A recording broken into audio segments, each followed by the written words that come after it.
Good morning, boys and girls. Wow, is it cold out there? I had to get out my stocking cap to go do chores. I hope you've got some big plans for the day. Junie B's about to tell us about her plans on Saturday, but I wonder if Mr. Scary will notice that it's not what she wrote on her paper. Let's find out. Chapter 3, Twitching. Finally, we got to the row right next to mine. That is where Jose and Lenny sit. When Jose's turn came, he smiled very proud. He said on Saturday his daddy bought him brand new soccer shoes and he wore them to his soccer game and he kicked the winning goalie with those things. Lenny went next. He said he got brand new hair gel, plus also he got a thickening cream. A thickening cream can make even the thinnest hair feel rich and full, he said. Whoa, I said. Whoa, said Herb and Jose. Whoa is what we say to be supportive. May sits behind Lenny. She stood up and she read her paper real loud. This weekend, one thing I did for fun was on Saturday I made a pot in my pottery class, and after that I was punctual to my ballet class, and the teacher said I danced like a gazelle. Mr. Scary did a chuckle. A gazelle, huh? He said. A gazelle is a very graceful animal, isn't it? Yes, said May. Would you like to see me do a few steps? After that, she ran to the front of the room and she started to ballet, but Mr. Scary said to please sit down again. As soon as she got back, I jumped right up. My turn! My turn! I said, real thrilled. I tapped on my chin. Okay, well, let's see now. On Saturday, my grandpa Frank Miller came to babysit me, and he let me roller skate in the house. Plus, also, he let me jump on Mother's bouncy bed. Only pretty soon I got very pooped and tired, and so I ran into the kitchen and I drank chocolate milk right out of the carton, without even a glass, I mean. Whoa, said Herb. Whoa, said Lenny and Jose. Mr. Scary raised his hand to interrupt me. Excuse me, Junie, he said. It sounds like you had a great time on Saturday, but I'm wondering why you're not reading from your homework paper. Just then, my heart got poundy and nervous, 'cause I should have thought about that problem. I swallowed real hard.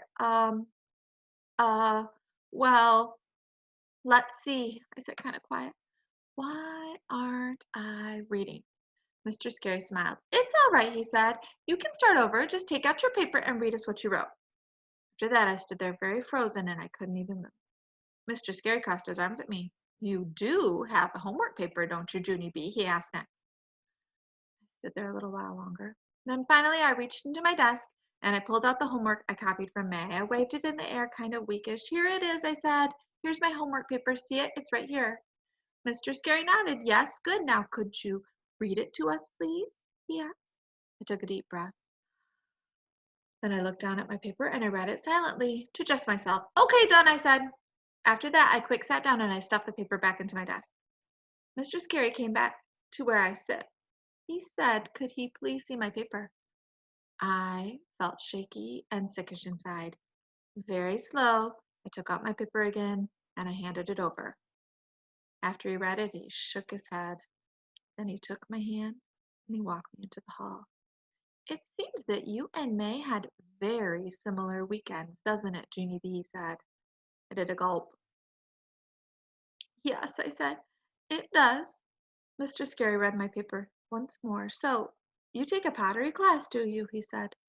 I rocked back and forth on my feet. Yep, I do. I said, I take a pottery class and I make little, well, pots. Mr. Scary breathed real deep. And let's see, you take a ballet class too, huh? He said, and gee, what a coincidence. On Saturday, your teacher said you danced like a gazelle, I said very fast. Gazelle, said Mr. Scary. Whatever, I said. My teacher sucked in his cheeks and looked at the paper again. And you were punctual too, he said. That's amazing, isn't it? I looked up at him. Well, not if you get an early start, I said real soft. Mr. Scary bent down next to me. His face was not jolly. Junie B. Jones, do you have any idea how disappointed I am in you right now? Just then, tears came in my eyes, and I didn't even expect that trouble.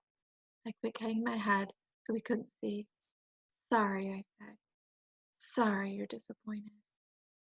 Oh, my boys and girls, I know how it feels when someone is disappointed in me. Junie B made a bad decision, didn't she? I wonder how she'll be able to try to make this better. I hope you have a great day. I'll see you tomorrow. Bye.